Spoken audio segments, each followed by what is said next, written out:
हरे कृष्णा दोस्तों, स्वागत है आपका सीजीपीए शिव व्यापम। आज हम एक नए टॉपिक के साथ चलेंगे।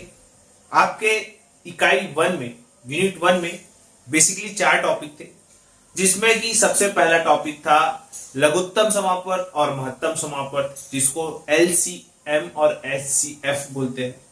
इसके बाद था आपका औसत और इसके बाद था प्रतिशत। ये तीनों टॉपिक हम कंप्लीट कर चुके हैं और अब जो है चौथा टॉपिक चाल समय दूरी, उसके बाद आपका यूनिट 1 कंप्लीट हो जाएगा और उसके बाद हम अग्रसर होंगे यूनिट 2 में। तो यूनिट 1 का अंतिम टॉपिक क्या है? चाल, समय और दूरी। ठीक, अब आपके मन में सवाल आ रहा होगा, ये चाल है क्या? अगर हम चाल की बात करें तो आप चाल को ऐसा समझे कि इकाई समय, मतलब पर्टिकुलर एक समय में चली गई दूरी को उस व्यक्ति का चाल कहा जाता है। जैसे मैं यहां से यहां पे गया, पॉइंट ए से पॉइंट बी की ओर गया, इतने से इतने चलने में मेरी चाल क्या होगी? तो उसका एक फॉर्मूला है, सिंपल सी बात है। अगर कोई पॉइंट यहां से यहां की ओर जा रहा है, ए पॉइंट से बी पॉइंट की ओर जा रहा है, तो जाने इकाई समय अंतराल में चला गया या इकाई समय अंतराल में तय की गई दूरी, ये दूरी तय कर रहे हैं। तो यहां पे आप लोगों के लिए क्या क्या वर्ड है? इकाई, समय, दूरी, ये तीनों ही वर्ड आपके समक्ष आए। अब जब ये तीनों वर्ड आपके समक्ष यहां पे आए, तीनों, अब आप लोग इस तीनों से इसका फॉर्मूला बना सकते हैं। एकदम बेसिक से मैं आपको समझा रहा हूं। अब आपको क्या समझ आ रहा है? चाल। तो चाल का फॉर्मूला क्या होता है? चाल बराबर दूरी बटा समय, यह फॉर्मूला है। फॉर्मूला कैसे आया? किसी भी चाल को निकालने के लिए यह बेसिकली फॉर्मूला होता है, चाल बराबर दूरी बटा समय। तो यह हो गया दूरी बटा समय। अब देखिए, दूरी निकालने के लिए क्या होगा फॉर्मूला? दूरी निकालने के लिए इसको यहां ले जाएंगे, तो चाल गुणित समय हो गया।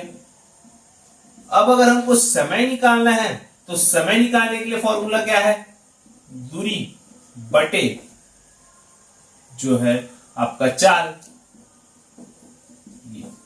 तो ये तीनों को निकालने के लिए ये अलग अलग फॉर्मूला है। बेसिकली इसी फॉर्मूले से ये दोनों फॉर्मूले बने हुए।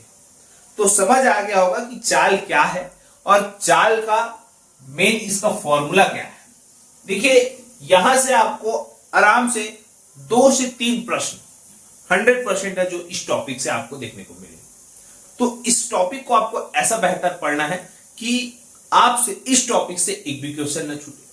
उसके लिए आपको क्या करना है? प्रैक्टिस, जो कि हम कराएंगे। तो देखिए, सबसे पहले आपको इसकी समझनी है थ्योरी। थ्योरी को समझने के लिए आपको सबसे पहले समझना होगा इसमें प्रश्न किस प्रकार से आते हैं, क्योंकि जब तक आपको यह समझ नहीं आएगा कि वाकई में है क्या चाल, चाल क्या है, दूरी क्या है, समय क्या है और हम क्यों कर रहे हैं, उसके उपरांत ही आपसे वो क्वेश्चन बनेगा। उसके बाद इस टॉपिक से कितना भी कठिन क्वेश्चन आ जाए, आपसे 100% है बनेगा ही बनेगा, क्योंकि आपने उस चीज को समझ लिया है। तो देखिए, जो चीजें गणित में है, आपको बस एक ही चीज समझाऊंगा, अगर ऐसा करना है तो ऐसा करना ही है। आप गणित पढ़ रहे हैं तो आपको मानना है x, तो x मानना ही है। क्यों, क्या, तो इसका सवाल ही नहीं होता, क्योंकि यही गणित है, यही फिजिक्स है, यही केमिस्ट्री है। तो मान के चलना है। और सबसे पहले बात आपको यह बताना चाहूंगा, जब भी हम किसी चाल को बोलते हैं तो कैसा बोलते हैं? हम क्या बोलते हैं? वो ट्रेन 200 किलोमीटर प्रति घंटा से चल रही है, मैं 1 किलोमीटर प्रति घंटा से चल रहा हूं। हम ऐसा प्रोनाउंस करते हैं चाल के। तो देखा जाए तो चाल का मात्रक तो बहुत सारा है, किलोमीटर प्रति घंटा, मीटर पर सेकेंड।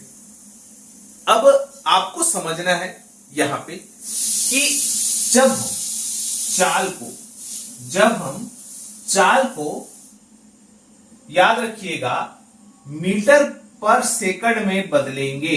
किसमें बदलेंगे? मीटर पर सेकंड में। चाल की वैल्यू दिए रहेगी किसमें? किलोमीटर पर घंटा। इसको जब हम इसमें परिवर्तित करेंगे तो उसके लिए एक फॉर्मूला है, कहा जाए तो फॉर्मूला ही। आपको क्या करना है, जो भी वैल्यू दी रहेगी किलोमीटर प्रति घंटा में, मान के चलिए ये वैल्यू है x, और उसको मीटर प्रति सेकंड में कन्वर्ट करना है, तो आपको क्या करना है, x इंटू 5/18, x गुणित 5/18 का गुणा करेंगे तो ये जो वैल्यू आएगी यहां पे x मीटर पर सेकंड, जो कि 5/18। यही क्वेश्चन हाल ही में आपके प्रश्न पत्र में व्यापम में आया हुआ था, जहां पे सवाल पूछा गया था कि निम्नलिखित में से आप बोल सकते हैं 2023 में ये क्वेश्चन आया हुआ है, और उसमें सिंपल सा क्वेश्चन है, और उस सिंपल से क्वेश्चन में बस यही बोला गया है कि 4 सही 1/3 मीटर पर सेकेंड को किलोमीटर प्रति घंटा में बदलना है। क्वेश्चन आपसे सीधा सिंपल पूछा गया है, 4 सही 1/3 मीटर प्रति सेकंड को बदलना है किलोमीटर पर घंटा में। अब आपको मैंने क्या बताया है, किलोमीटर प्रति घंटा से मीटर प्रति सेकंड में परिवर्तित करने के लिए 5/18 से आपको गुना कर देना है। लेकिन यहां पे पूछ रहा है मीटर पर सेकंड से किलोमीटर पर आवर को परिवर्तित करना है। तो यहां पे आपको क्या करेंगे, सबसे पहले तो आपको इसका सॉल्यूशन बनाना पड़ेगा। इसके सॉल्यूशन के लिए मैंने आपको पहले के लेक्चर में बताया था, ये जो संख्या है इससे गुणा होती है, और ये जो संख्या गुणा करने के बाद इससे जोड़ दिया जाता है। मतलब 4 तिया 12, 12 धन 1 13, यहां पे होगा 13/3। ये इससे गुणा होता है, गुणा होने के बाद ये प्लस हो जाता है। तो 13/3 को हमको परिवर्तित करना है किलोमीटर पर घंटा में। मैंने आपको बताया है 5/18 मीटर प्रति सेकंड में। तो यहां पे वो क्या हो जाएगा, जब हम किलोमीटर प्रति घंटा में परिवर्तित करेंगे तो जस्ट उल्टा हो जाएगा 18/5, जब हम किलोमीटर प्रति घंटा में जो है बदलेंगे। आपको हमेशा एक चीज याद रखना है, वो क्या, कि जब आप किलोमीटर प्रति घंटा से को मीटर प्रति सेकंड में परिवर्तित करेंगे तो आपको 5/18 से गुना करना है। याद रखिएगा सिर्फ एक चीज, जब आप किलोमीटर प्रति घंटा को मीटर प्रति सेकंड में परिवर्तित करेंगे तो आपको 5/18 से गुना करना है। अब देखिए इसके बाद आप क्या करेंगे, 3 एकम 3, 3 छक्के 18, और उसके बाद 13 छक्के 78, 78/5, ये जो है किलोमीटर पर आवर इसका आंसर होगा। क्या होगा, 78/5, ये इसका आंसर होगा। अब देखिए यहां पे और चीजें हो सकती है सरलतम रूप में, जैसे इसको हम अगर इस फॉर्म में लिखना चाहे तो क्या हो सकता है, 5 एकम 5, और यहां पे से 2 हो जाएगा, 5 पच्चे 25, 25 के बाद 5, 15 5 75, 75 मतलब 76 से 70 78, ये जो है इसका ये फॉर्म में आंसर आएगा 15 सही 3/5 किलोमीटर पर आवर, ये जो है इसका आंसर होगा। तो इस प्रकार से चाल का जो बेसिक क्वेश्चन है ये हमेशा व्यापम में पूछा जाता है पेपर में जब इजी क्वेश्चन आते हैं। इसके बाद हम आगे और टफ से टफ टाइप देखेंगे, लेकिन पहला आप बेसिक समझ लीजिए, इसके बाद हम आगे बढ़ते हैं। ठीक, अब बात करते हैं टाइप नंबर 2 की।